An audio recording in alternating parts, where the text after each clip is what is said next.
U Londonu sam stažirala na par mjesta, par restorana, ali restoran koji mi je najviše ostao u nekakvom sjećanju i koji se najviše približio moje viziji kako bi restoran trebao izgledati je River Cafe.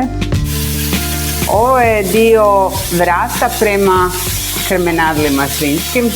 Meni je taj dio jako drag zato što ima krpih komada, a opet je dovoljno masno da bude sočno. Treba pustiti neko vrijeme da se zbilja zapeče, ne treba od početka odmah okretati. Kad vam dođe poriv da okrenete, nemojte. Jer će tek tada, zapravo ako meso ne diramo, se lijepo zapeći.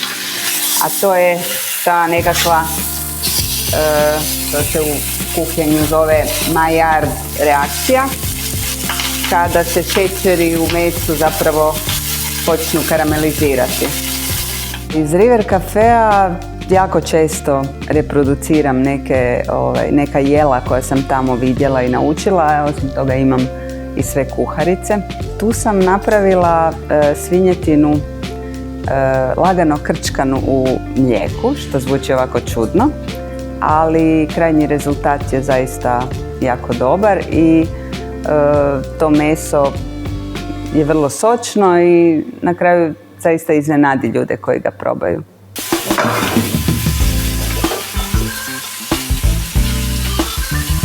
Ovdje ću na malo maslinovog ulja staviti češnjak da pusti svoj okus i aromu u maslinovo ulje.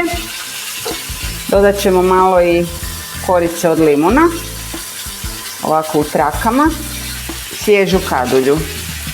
I onda kad se to sad malo prožme sa maslinovim uljem, dodat ću ovo meso i podmesti sa mlijekom. Vlasnice River Cafea su bile dvije žene. Taj restoran se oslanjao malo i na nekakvu tršćansku tradiciju, zato što je majka od muža od jedne od vlasnica bila iz Trsta. A osim toga me privuklo zato što je tamo zbilja bilo lijepo raditi. Imali su predivan odnos prema svojim radnicima i ta kuhinja je zapravo nije bila nekakva podrumska prostorija kakve inače znaju biti kuhinje u restoranima, već si ti gledao kroz veliku staklenu stijenu na Temzu. Mlijeko mi se ugrijalo i sad ću ja s tim mlijekom ovako podliti da dođe do 3/4 mesa, poklopiti, ali malo ću ovako ostaviti. Jamie Olivera su tamo zapravo otkrili, to je bio restoran u kojem je on radio, pa su shvatili da ima veliki medijski potencijal odmah i onda je on krenuo svojim putem.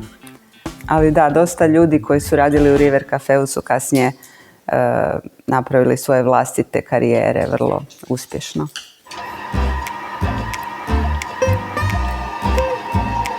Evo sad je meso omekšalo, ja ću samo skinuti ove grudice koaguliranog mlijeka.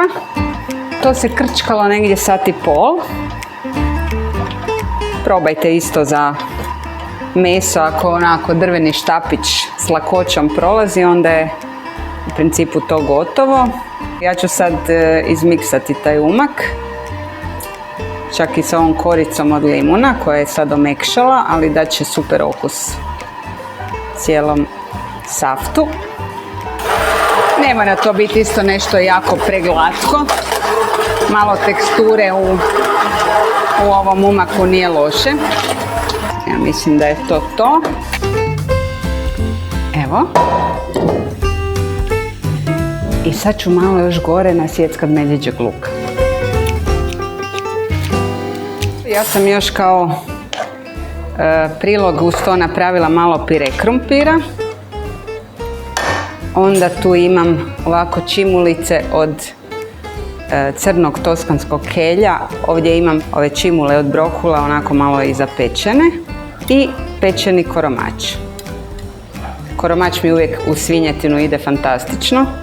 Isto kao i uz ribu, ali baš svinjetina dobije nešto s tim koromačem.